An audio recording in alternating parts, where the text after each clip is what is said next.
We're down in the basement. I'm standing in the finished portion. So as you can see, there's the stairs going up. It's a hardwood and then all like a lighter cream colored carpet. So we want to make sure that we protect everything, hardwood carpet. Probably easiest to bring stuff in through the front door to get access to this space. So coming in here to the right, this was a system installed by Fresh Air in 2019. We're going to leave this system as is. The only change we're going to make on this system is we're going to install a new humidifier that can be controlled from the thermostat. We're going to be replacing the stat for this system with a 950. I checked the thermostat wire. There is 5 wires, so we can control the thermostat, or can control the humidifier from the thermostat upstairs. That's a 20 by 25 filter, even though they're not using the full length of the filter. Bring a 20 by 25 Aprilaire MERV 11 filter replacement for that. Let's see here. Where did they?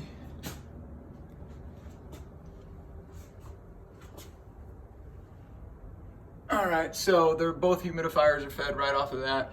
So they do have the little valve and then this one goes over to the other system and then also feeds this system right here in front of me, where we're going to be replacing this entire system.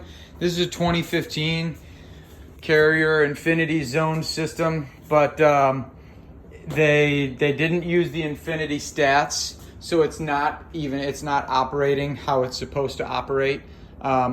They have a bypass damper because it's running like a single stage. So they've got this thing set up with a barometric relief damper. You should never have that if you've got a 5-stage outdoor Infinity unit and an Infinity furnace. So it was never installed properly and set up right. So we are actually going to be replacing the whole system, including this return drop. We've got the measurement on the drop. I believe it's 84.5 tall. 87.5 rather, so it's 87.5 tall. We're going to flush the refrigerant lines. We're going to go with we're using a American Standard 18 SEER zone system.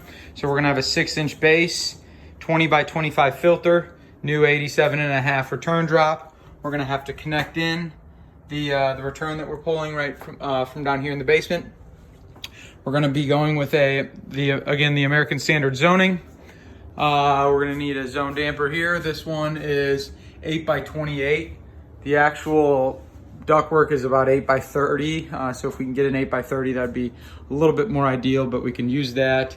We can use 8 by 28 if that's all we can get. And this one is 8 by 10.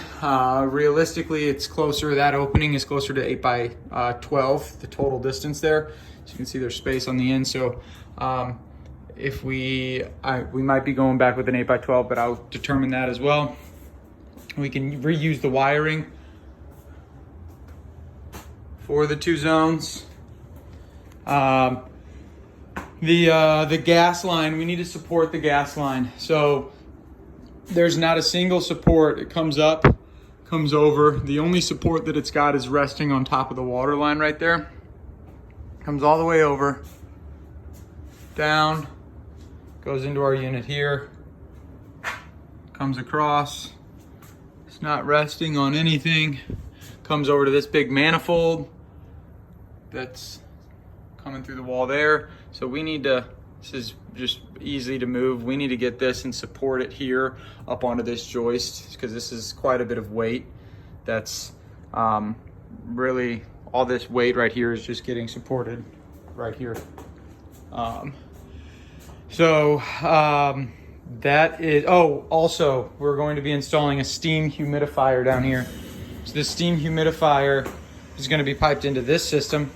It's going to go on this wall, so we can tear out whatever we need to on this old wall to mount it. There should be this joist. Yeah, there's a joist right here. You can see the nails. Yeah, or a stud rather, that we can use to help mount it. And there's probably another one right in there.